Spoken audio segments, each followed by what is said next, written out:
Hello, everyone. My name is Lisa Scanlon, and I'm going to talk about quality in relation to time use surveys. Just a little bit about me to start off. I work at the Australian Bureau of Statistics, and I'm located in Adelaide. I've been at the ABS, which is what we call ourselves, for over 30 years. I've worked in a number of different areas in the ABS, but most of my experience is in the household surveys area, and particularly in undertaking, designing and running and publishing output from household surveys. I look after a number of different surveys, including the time use survey, which I'm going to talk about today. I'm also a member of the UN expert group on time use surveys.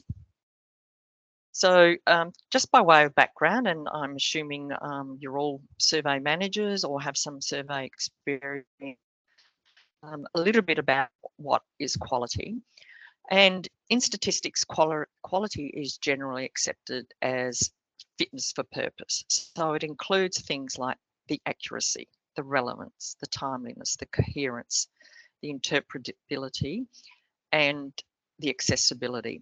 And as a survey organisation and a survey manager, it's always a balancing act. You're balancing cost, you're balancing timeliness, you're balancing accuracy, you're balancing relevance.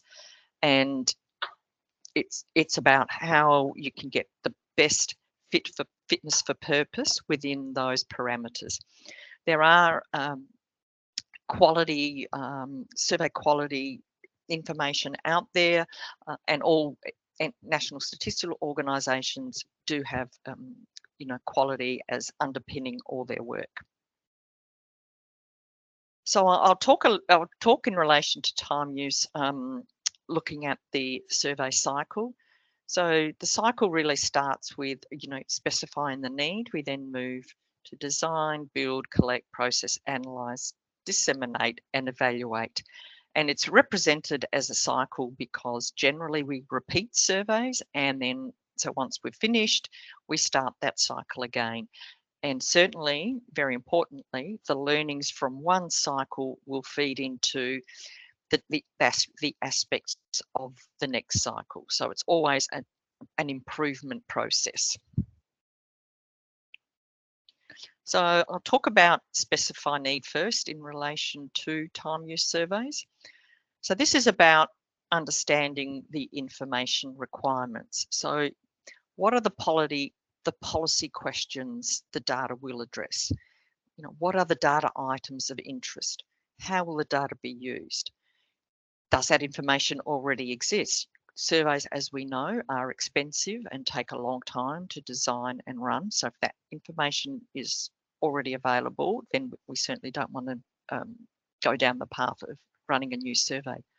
Have all the stakeholders been consulted? And what that means is, have all the people who have an interest in this particular topic had an opportunity to contribute to what's being collected? When is the information required is important. Also, who is the target population? If we're only interested in a very small population, it might be more cost effective and quicker to just do a small study rather than a whole survey. From the NSO side of things, the things that you need to think about is the time use survey the best way to collect this information? As I mentioned, time use surveys are expensive.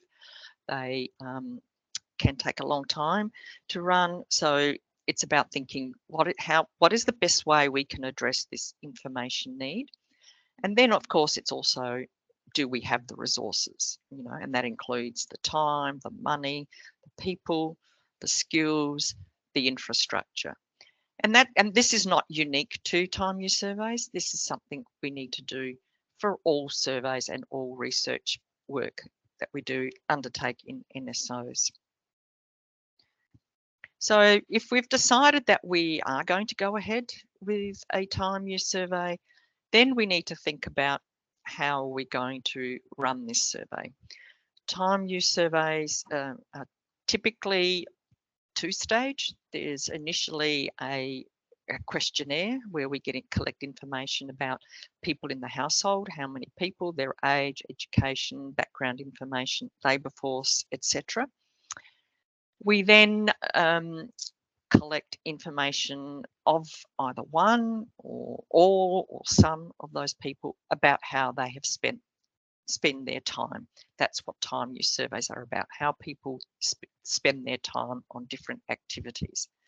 So we need to decide whether we are going to run a standalone survey, which means a survey that's going to go in the field just to collect time use survey, or whether we might decide to create a module just about time use that we will add to another survey. Typically, the modules might be added to a labour force survey or a general social surveys of that type.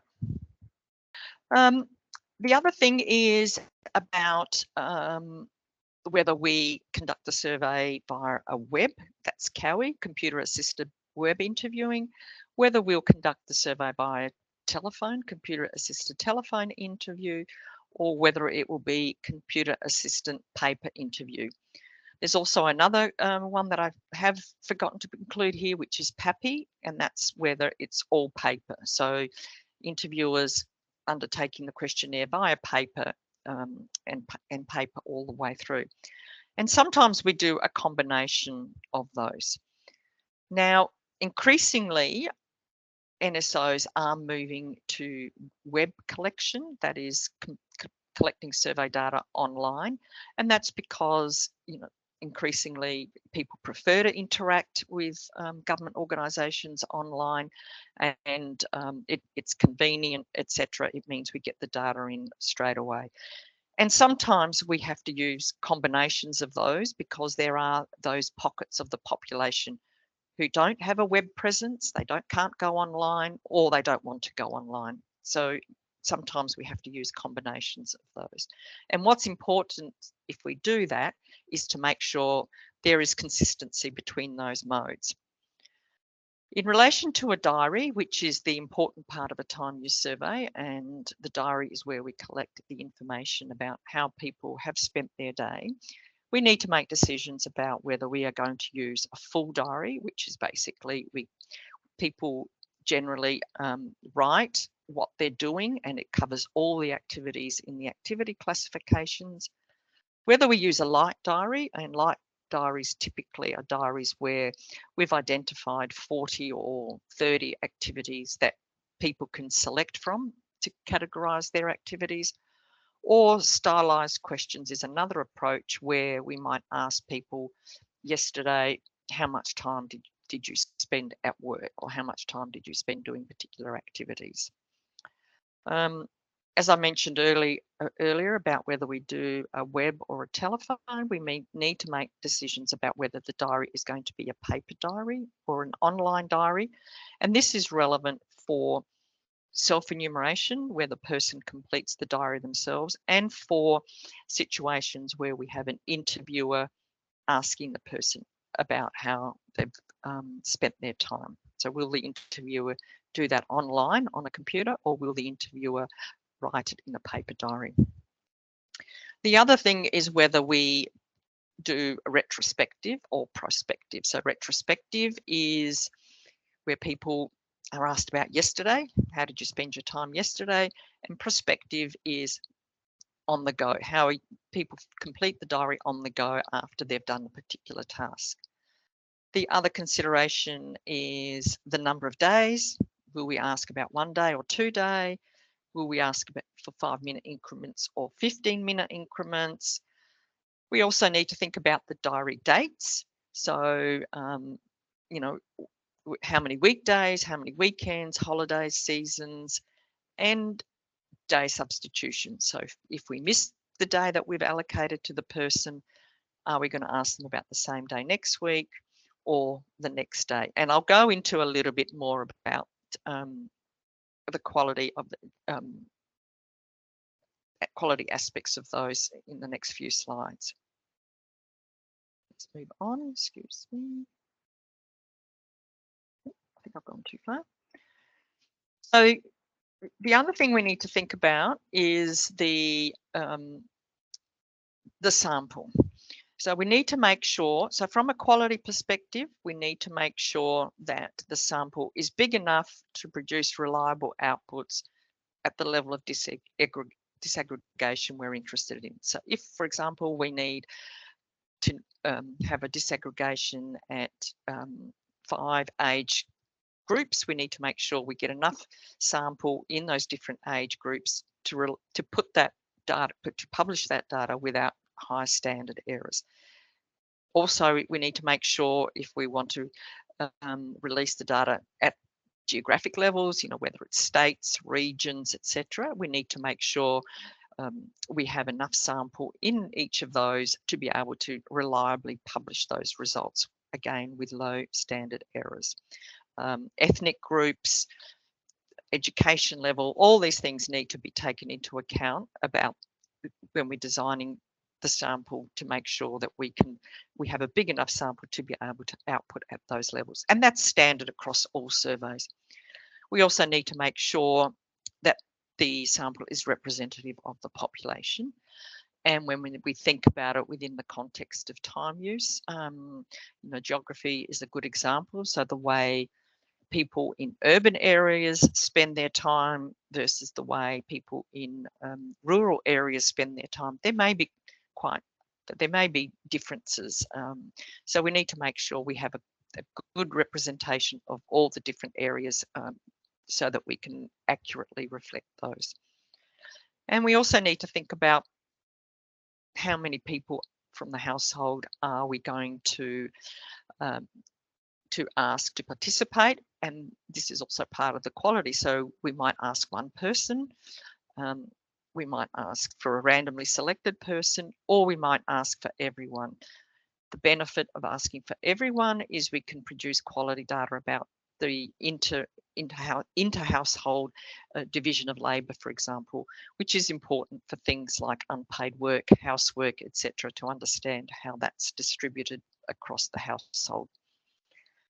And when we also are designing the sample, we need to take into account non-response and incomplete diaries. So we need a sense of, well, what is this level of non-response that we're expecting? And often other surveys can help us inform that and make sure the sample is big enough to take into account that non-response.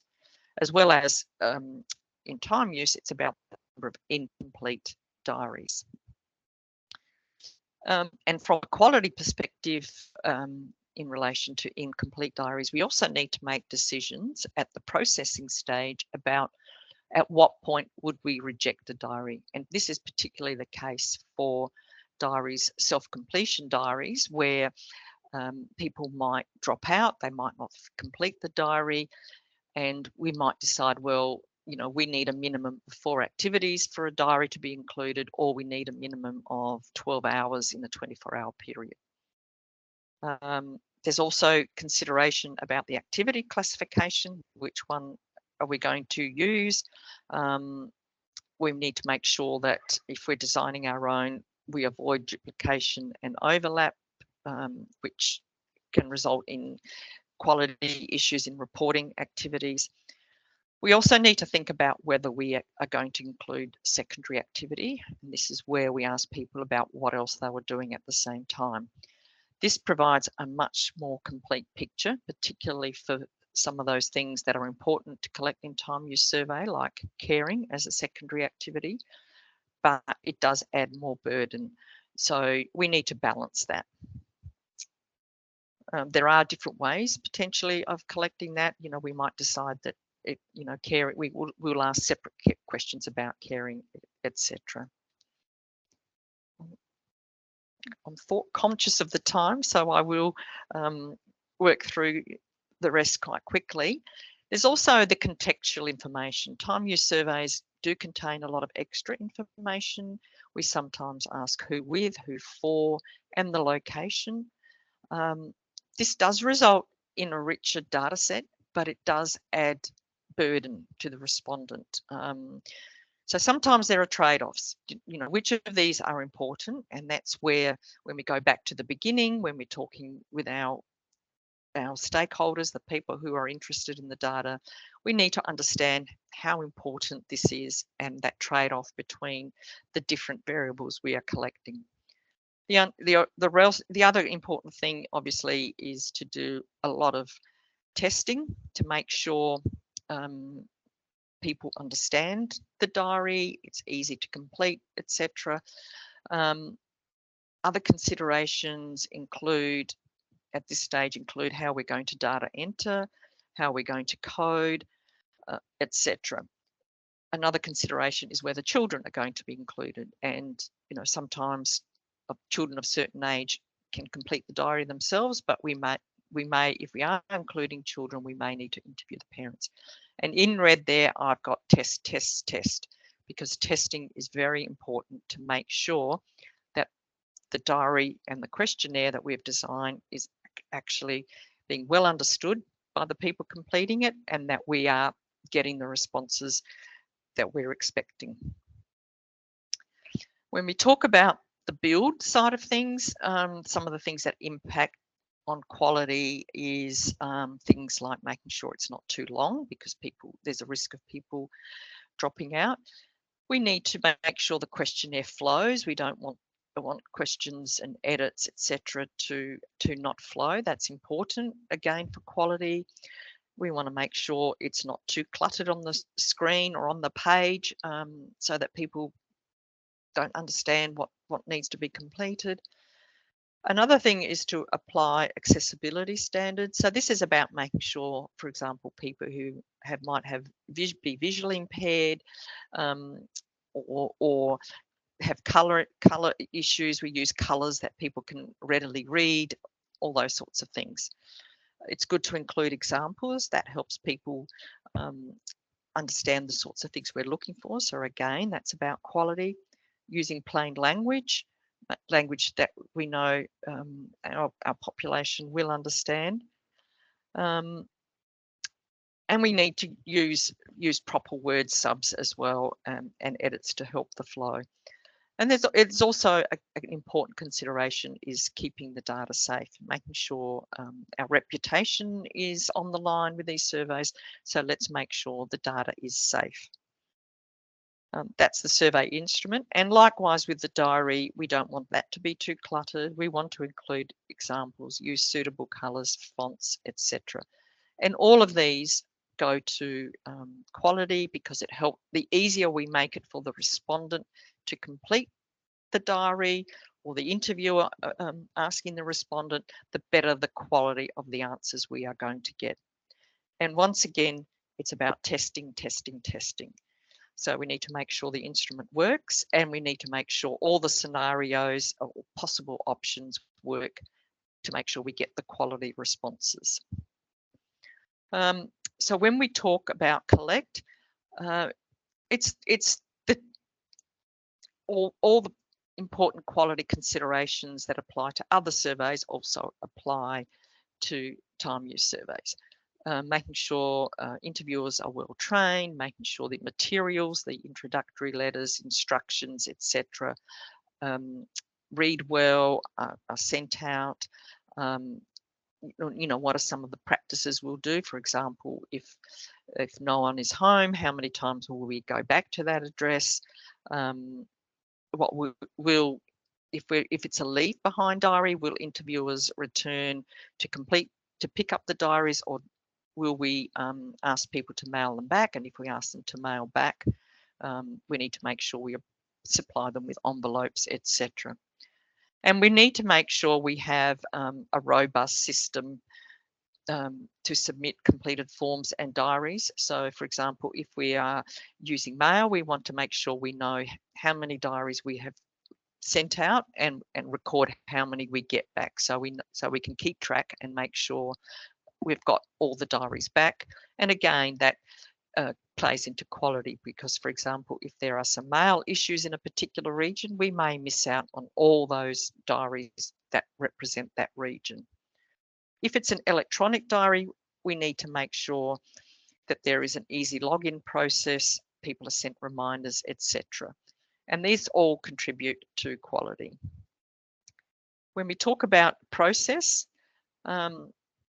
again, in relation to diary quality, as I mentioned earlier, we need to set parameters for diary completeness for inclusion. Is it the number of activities? Is it the number of hours? What is our cutoff point? And the stricter we are with that, the fewer diaries that will go through. So that's something to think about. When we talk about a paper diary data entry system, we need a coding manual to make sure the people who are doing the data entry follow that coding manual. We need to make sure that our coders are well trained. It's good to have a quality assurance process. Maybe we do some double coding so that they can check against each other. And then some thoughts about what will we do with missing data? Will we impute it? We need to think about in processing what system we're going to use for processing, how we're going to validate the data. We need to consider the file structure, weighting, etc. Not dissimilar to what we do for all other household surveys. Moving on to the next slide. I'm thoughtful about the time here. When we talk about analyse, we need to undertake the analysis to meet the data needs. Again, this is similar to all surveys. We should undertake data confrontation with previous surveys, for example, and other collections to make sure our data is correct. We need to prepare outputs that our users can understand. And we need to focus on outputting some of the key statistics, such as, average time spent on a particular activity, or average time spent by participants, participation rate, etc. And of course, we need to make sure our calculations are correct.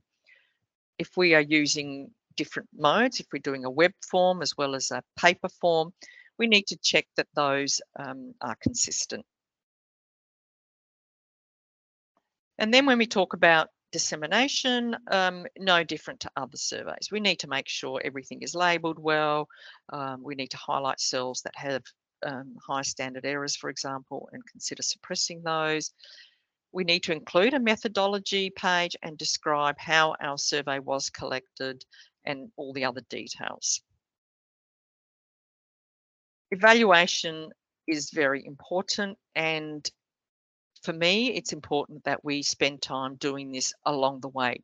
From the time we start to the time we publish time use statistics can be a number of years.